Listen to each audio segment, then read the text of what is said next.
I started looking at prison as my training ground. I was like, why am I here? So I couldn't get that answer. So I'm like, you know what, God, you got it. I'm here and I'm going to make the best of it. So I started looking around what was needed. My champion cause had been domestic violence because of what I've been through. It had became mental health awareness because they said my husband had issues that I wasn't aware of. So I wanted to know what I missed. So my thing is I have the champion of domestic violence, of mental health, of women in general. And now I'm in a whole nother world and I see so much need for criminal justice reform.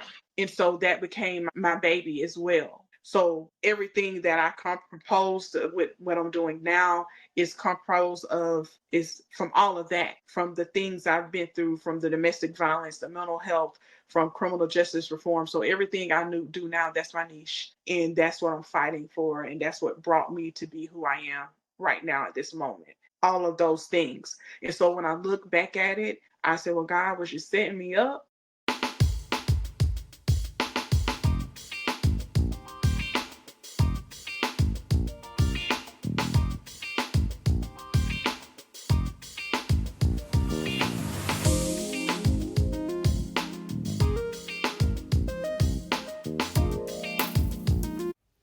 Today's episode of Reset to Reinvent podcast is brought to you by the Adams Group Agency, developing final expense leaders. Hello, hello, hello, and welcome to episode 28 of Reset to Reinvent podcast. I am your host, Helen Blocker Adams, and I know you're already fussing at me and upset with me that I left you hanging last week. OMG, just left you hanging, and I didn't mean to. It was not my fault. I didn't mean to, but I guarantee you it will be worth the wait. It's so funny. I had a very good friend of mine and a regular listener and watcher of this show, and she sent me a text last Monday saying, Helen, oh my goodness, you just left me hanging. I felt like I was listening to a Lifetime true crime podcast, and when am I going to hear the rest of the story? And I laughed and told her that, hey, look, you know what, part 2 is coming. It surely is, and very excited about that. I'm very, very excited. But before we go there, what I would like for you to do is make sure that you download this episode. Go and listen to our previous episodes and download those too. Share with a friend. Subscribe so that you make sure that you never miss an episode. Every Monday, you will get a notification from your podcast platform saying, hey, Monday's episode is out with Reset to Reinvent. And also let me know what you think about our podcast. Send me an email, reset2reinvent@gmail.com, or put a comment in the at the bottom of the screen there on your podcast platform, wherever you need to send a note to let me know what you think. And let me know maybe other guests that you would like to have me have on the show. Just talk to me. Let me know what you think. Okay. So without further ado, episode 28 of Reset to Reinvent, Turn Horrendous Pain into Purpose with April Paulk, part 2.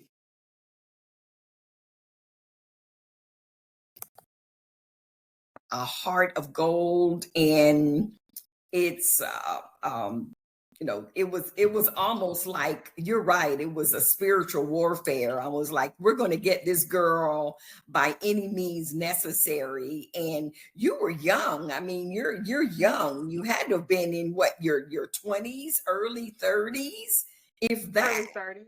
Early 30s, exactly. And to be attacked in that way from people that's supposed to protect us, the law. So you were incarcerated for, you said, 5 years. Yes.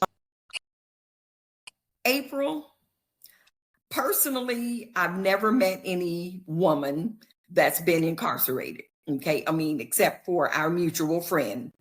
And she shared with me some stories. Okay. But share with us, people need to people need to know what you experience and maybe some highlights. Now I do want to know what got you through it. What obviously people have to, they have to serve their time and do this and that, but tell us about that experience and how did you make it through those 5 years, April? It was definitely hard. I could say the first, I think county was actually even harder. It was the not knowing, not understanding why this was happening to me.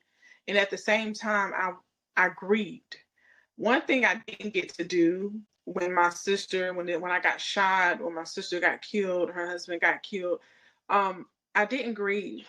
I jumped right into being busy. I jumped right into protection mode with my children. I jumped right into work.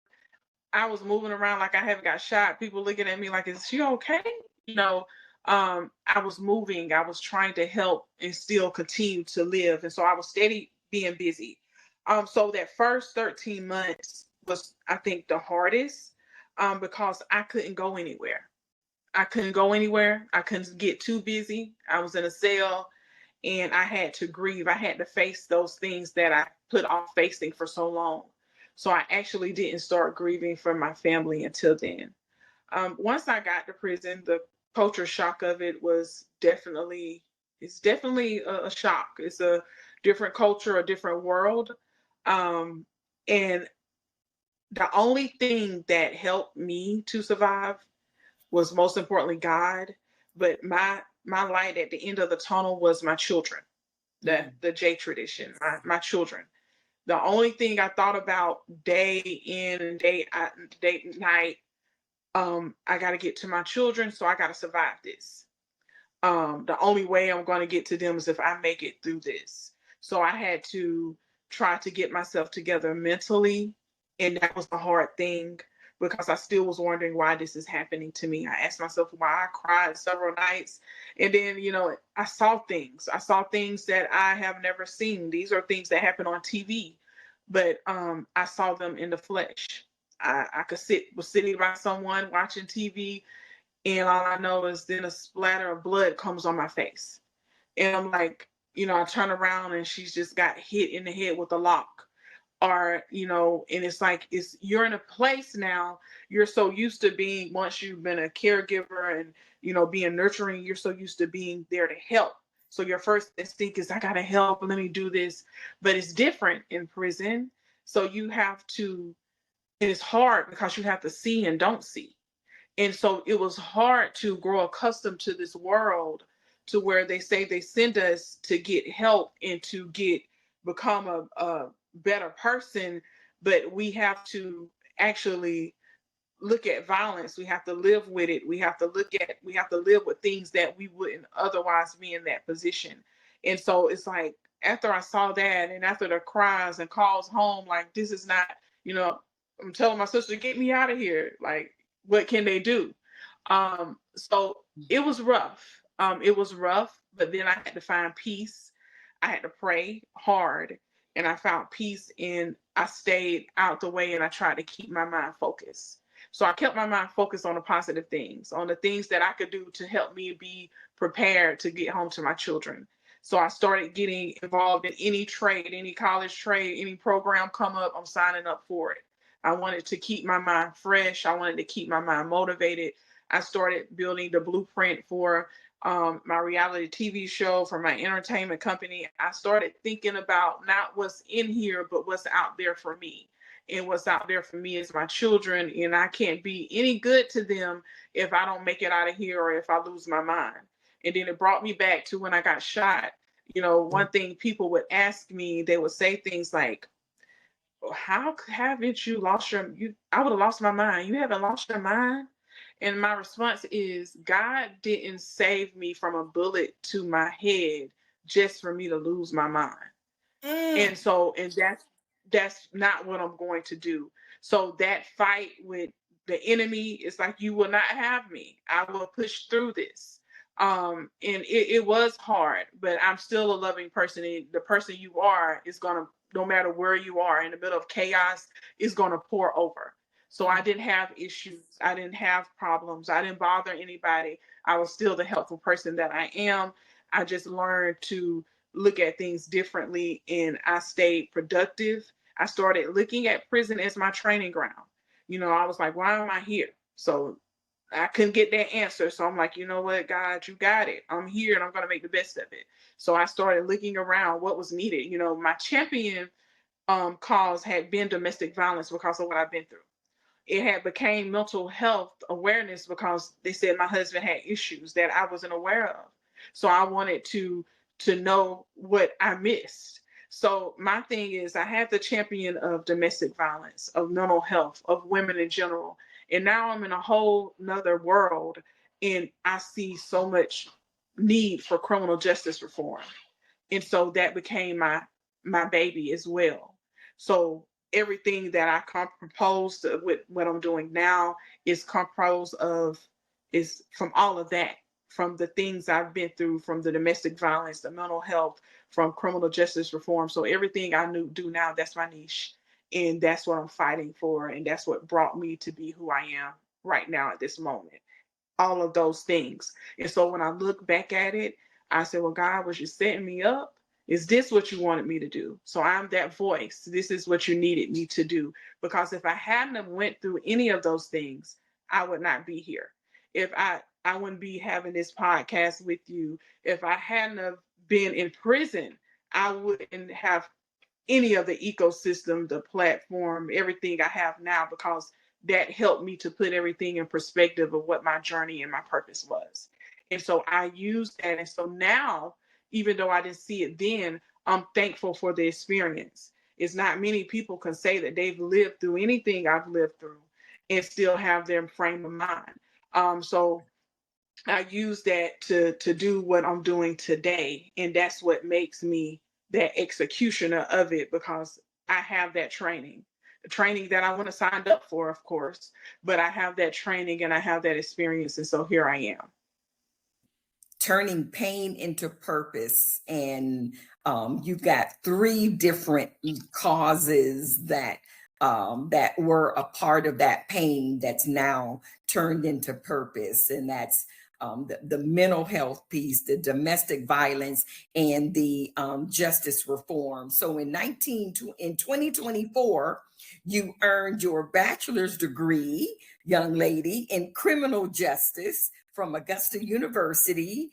And then just recently in July, tell us about the degree that I know you're very proud of that you just received in July this year. Yes, so I graduated from Morehouse School of Medicine, and I took a program for perinatal care, community health worker, and doula, so that I could use it, of course, in my niche. Everything I do is all interrelated, and so that I could help those women that feel alone in that maternal health piece. And so it's a very intimate position for me, and it touches on a lot of things. Some of the things, like I said, I've saw and witnessed, and it just ties in those pieces of the things that I'm already doing. And so, April, you when did the idea of the reality TV show and all of the entertainment piece, where well, I would imagine in those 5 years behind bars, was that where the vision of that came from? Tell us about that endeavor. That's very, very exciting. So definitely with the Queenables, I actually, my first year of prison, honestly, so within my second year of incarceration, it came to me.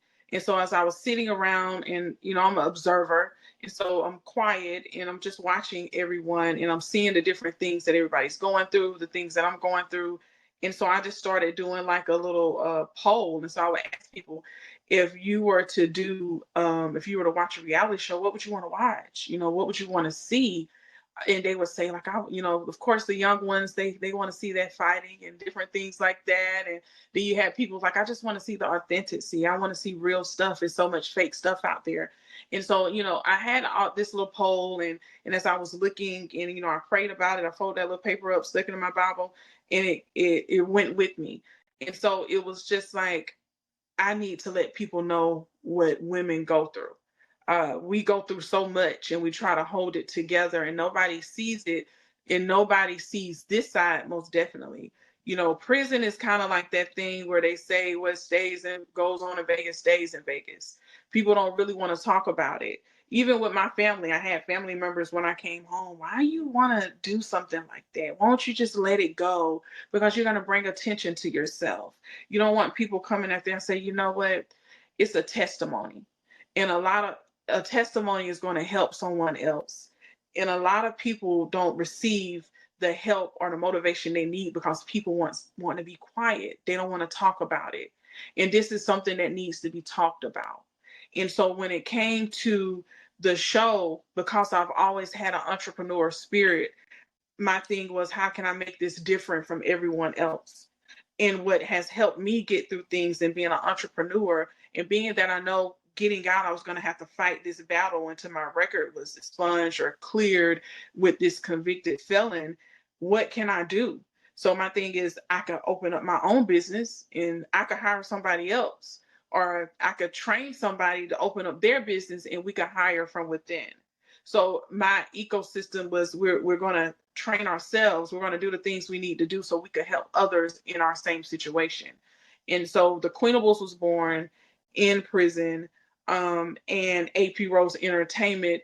I'm like, I need a umbrella for this. I can't just stop with the women. The men go through so much as well. So let me do an entertainment company. Let me research an entertainment company and what it entails. And in this society, speaking to my brothers while I was locked up, speaking to my sister, they're like, oh, well, people are doing TikTok. They're doing all these, this is what they're doing. I'm like, what is TikTok? I didn't have a clue. And so it's like these things came up with COVID. And so people were into social media. So my thing is, my core purpose is to show what we go through, and to show the reentry process, and to show that the stigmas that are put on our back, the barriers that need to be broken. And so with people, we have a lot of people with boots on the ground, as I call it. We have a lot of people in political spaces. I'm in political spaces sometimes. I'm doing marches. I'm doing things that need to be done. But what I've learned is that some people get gouged out on that, and they want to look at things in a different light. So while I have counterparts doing those spaces, let me do an entertainment company to where I could get their attention, and then I could bring the awareness to what we're going through and what we're doing. So let me try that approach. And so that's the approach that I went with. So everything, like I said, my niche is the formerly incarcerated, the justice impacted, the different things like that. But I had to find a different way to bring people that other people can't reach. And this is what God told me to do. So he told me to reach them through my ecosystem, through my entertainment company. And it's like that thing, if you build it, they will come. And once you have their attention, then I can bring the other things out that needs to be addressed. And so I'm bringing you, you're coming to me because of the entertainment portion, but you're getting something else. One thing my mom used to say when we were younger, like, you going to church to get a man, gotta get you there looking for a man, but he really getting you there so you can hear what he needs you to say. He needs you to hear. And so, and that's how I look at it. You're coming here for entertainment, but once you're here, you're locked in, and now you see the problems and the issues that we have. So what can we do as a community and as a whole to change these things? Wow. Wow. Wow. So you got the groundbreaking reality series, The Queenables, you have the Kingables, and then you got the Airables. Tell me about that.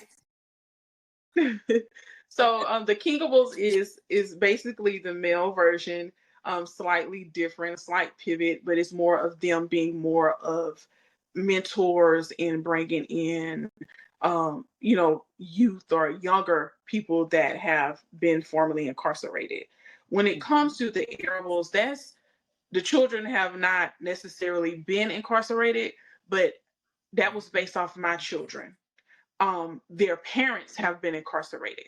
So at this point, they're trying to pivot and figure out what their destiny is going to be and how they're not going to go down the same path that their family went through, that their parents went through, whether it's their mom or their dad or whatever the case is, so that they could show how they're going to do something different. And so they can express the things in the way that they felt when this happened in their household, when their mom was taken away from them, when their father was taken away from them, and how they are going to do something different with themselves and how they're going to do something different when they have children. And so that's what the Arables was about. And that's how it all, that ecosystem came, because it affects everyone. And so in me going through this, my children, my older two children were put into foster care. I've never, and it was a sad thing because would never, want my children to go through that. And so they have a story to tell, the things that they went through, how they felt because they were in foster care, and how they felt like once again they've lost their mom. And so my younger two my twins were fortunate not to have to do that. And so it's a difference because I'm even now my older two are having their adult struggles. And so I see the impact that had on them. And I see the difference in my younger two, my twins, because they didn't have to go that route. And people as a society as a whole need to see this impact. And sometimes we see it, but we don't talk about it. We just act like it's okay. Well, it's normal. It happens, but it needs to be talked about, because this is the generation we're raising out here that's going to be taking care of us, or that's going to be bringing children into this world. So it needs to be talked about, and it needs its own platform. And that's where the Arables came in at. So April, do you ever sleep? It's good you asked that, because I don't. All of this. I'm really trying to get there, because I gotta do some self-care. And I barely do. It's crazy. I have a friend, or a cast member as well. She goes to work at 2, get up at 2 or 3 o'clock in the morning, and when she's texting me, she's like, I'm texting her right back. She's like, why are you texting? I'm like, oh, I'm up. So it's either I'm working, and I have my hours. I wake up and I meditate and I pray. And I also have those hours at night where things are calm, and that's when my vision comes to me. And so my schedule is really weird, and I don't get the sleep I need. And that's one thing I said I'm going to work on, because self-care is very important, and your health is very important, because if I can't take care of if something happens to me, I can't see this through.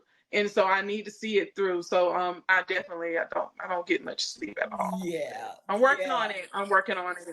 Okay. So check this out, April. The month of September is Self-Care Awareness Month.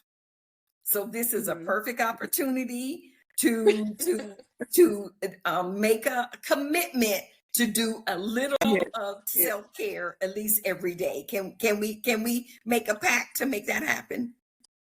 Yes, I definitely have to. We can do that.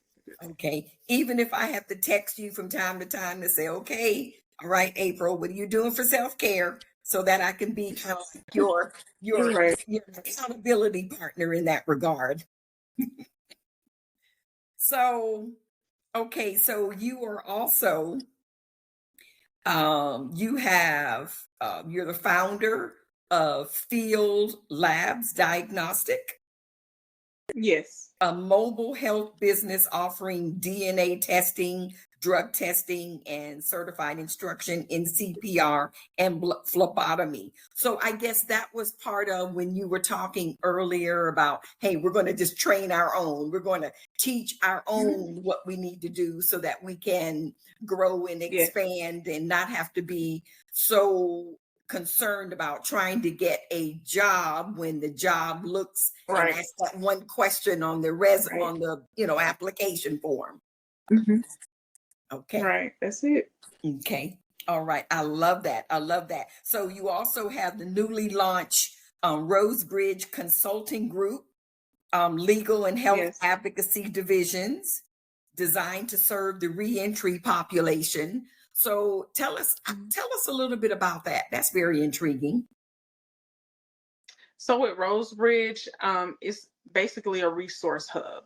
And so everything that I've been doing with, even within my shows with consulting and helping everybody build their business, helping them get, focused on entrepreneurship as the main source. That's pretty much what we're doing. When it comes to the legal, as I said, I did get my bachelor's in criminal justice and I am working on paralegal right now.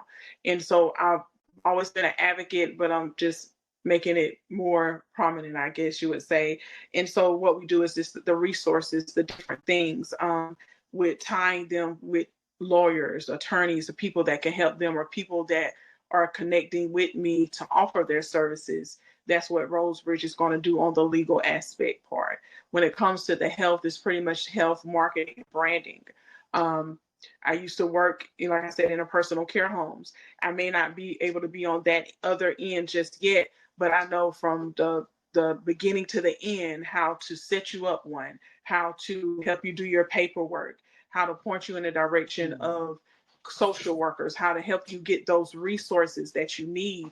And so that my health field didn't go in vain. I was able to pull that all together in one consulting group and, train and help people volunteer. I could actually even offer community service and different things like that. So everything that I'm doing is pretty much with Rosebridge is a resource hub to help, and not only the justice impacted community. It's just that everything that I do is centered around that niche, but I help everyone. But it's just me pretty much trying to offer that to the community as my way of giving back. Like, this is what we're doing.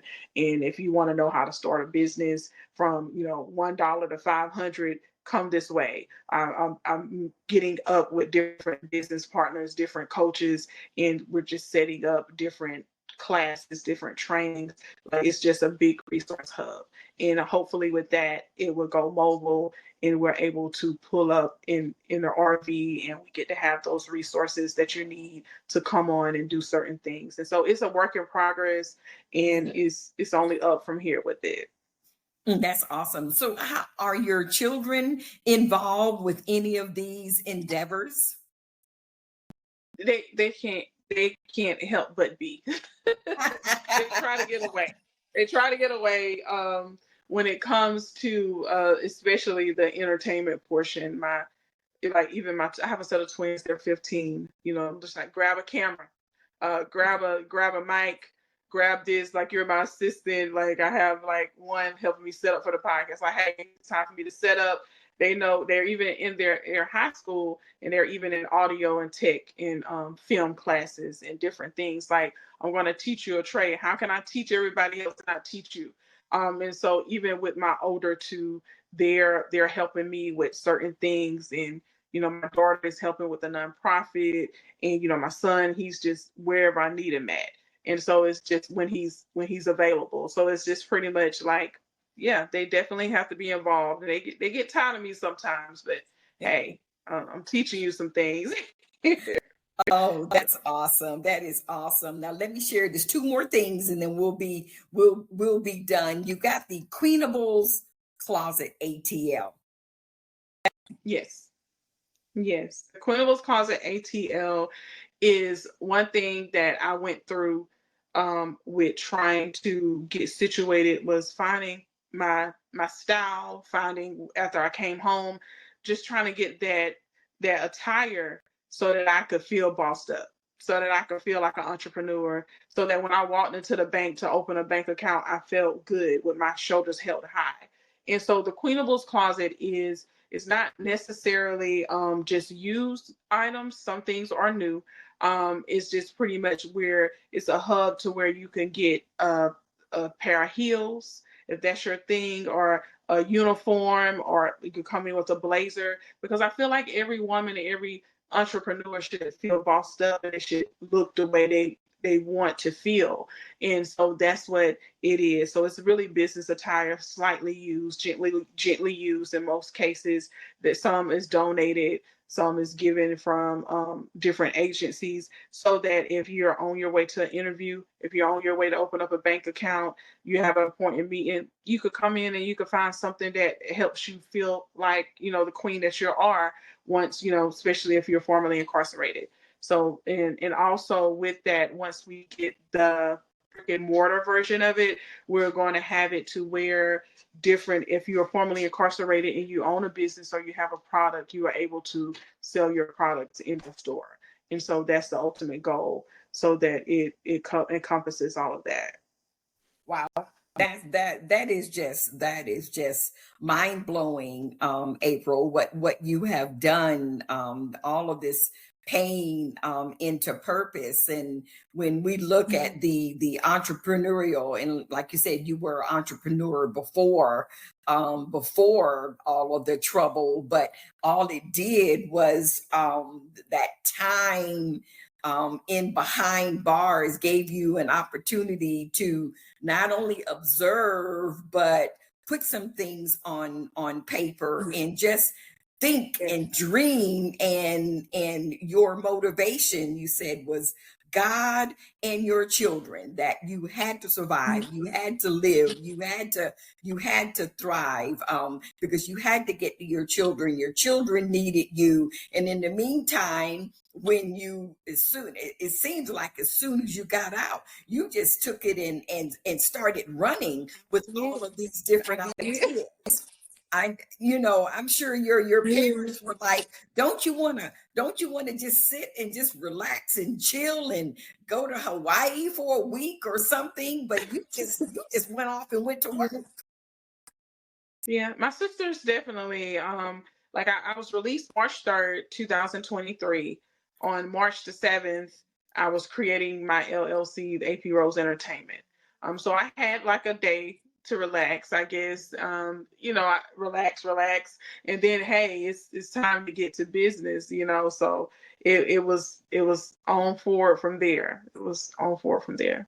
Wow. Now you have an event that you're planning in the fall. Mhm. It's your first Mhm. annual From Bars to Stars, the AP Rose Prom and Legacy Awards. So Yes. tell us about that. And then as you wrap up, share with us how people can get in contact with you, how they can donate, how they can get involved, how they can just get close to you. We want to know. We want to give us all your social media tags, email, whatever you want to share with us, April. Okay, so the prom is something, of course, was put on my heart. It's not just a prom; it's actually a award. It's an award ceremony to celebrate those trailblazers in the justice impacted community. It's a lot of people outside of, just like I'm doing, that's doing big things out here. They're turning their pain into purpose. They're out here helping. They're out here on the boots on the ground. They're out here doing big things, and I feel like they need to be acknowledged. And not only that, I want it to be a motivational for those who are questioning, what should I do since I've been home? And for them to see that it's people walking across the stage that were once in the same position you were.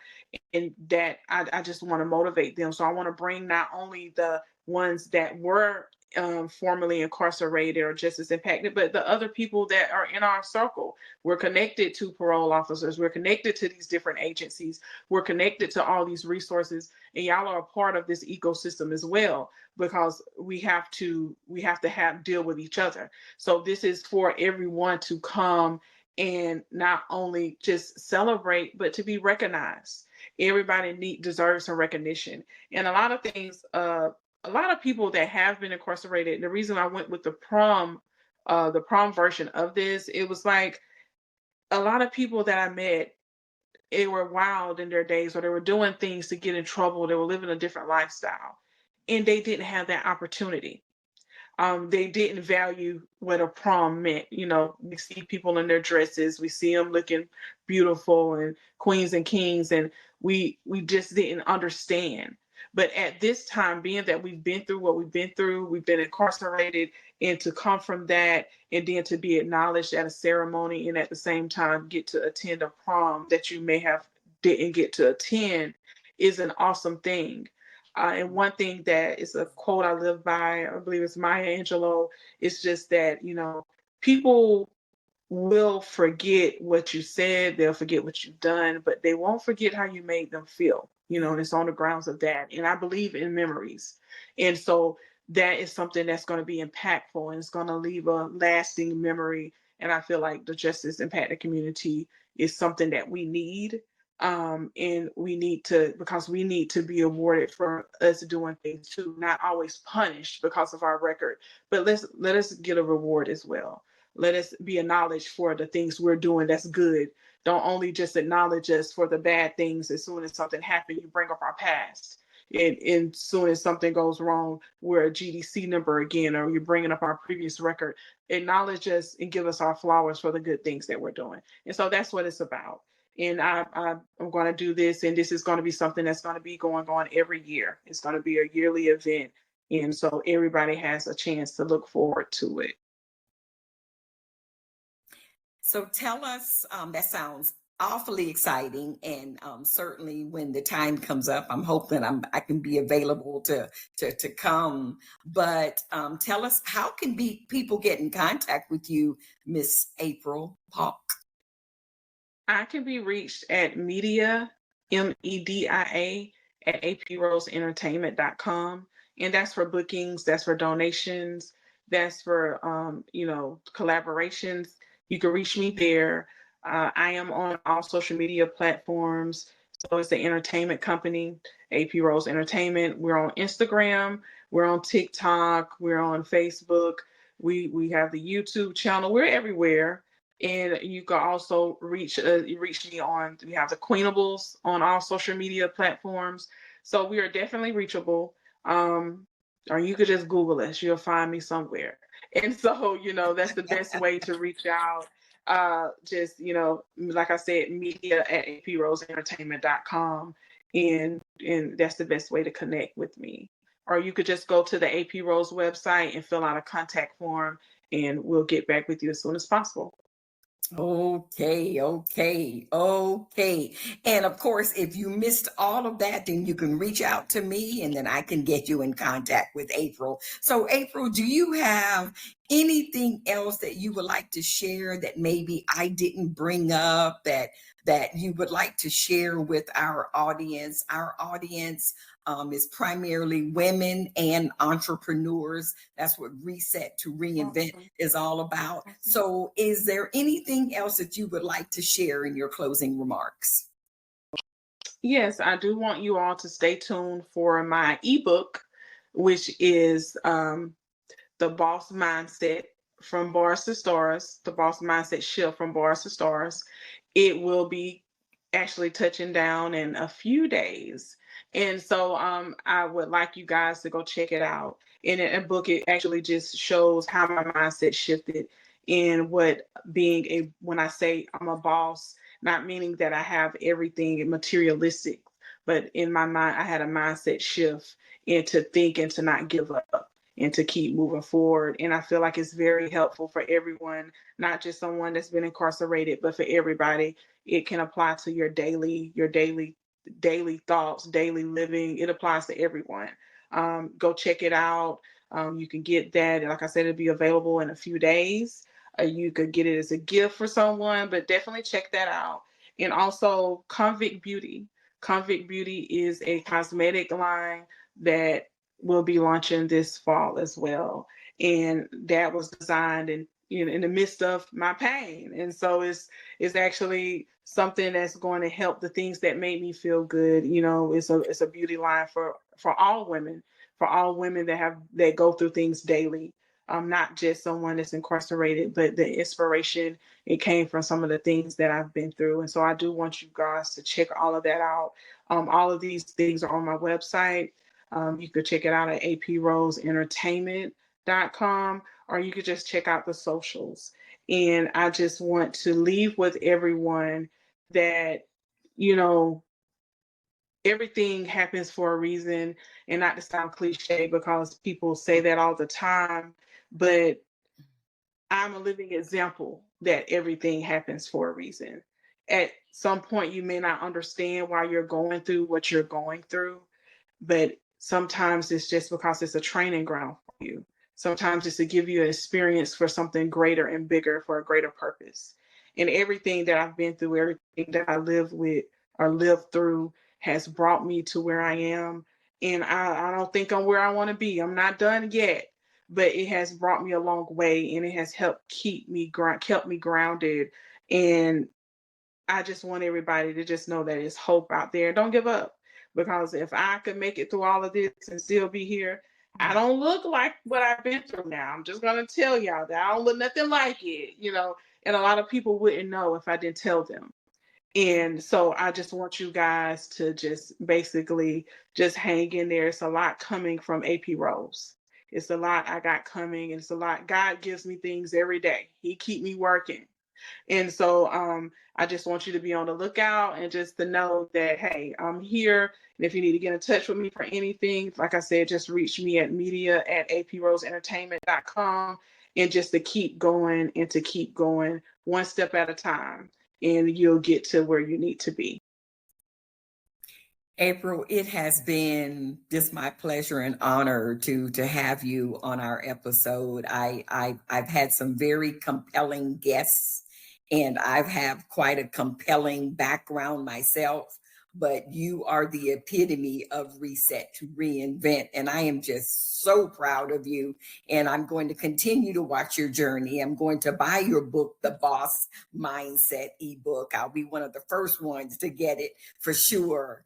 But wow, so our Reset to Reinvent audience, I hope that you have taken all of this in, and this is one of these episodes that you'll want to download, you'll want to share, because this is what Reset to Reinvent is all about. Thank you again so much, April, for joining us. And you've just been a blessing. You just warmed my heart. You've just been a blessing to me. Thank you. Thank you.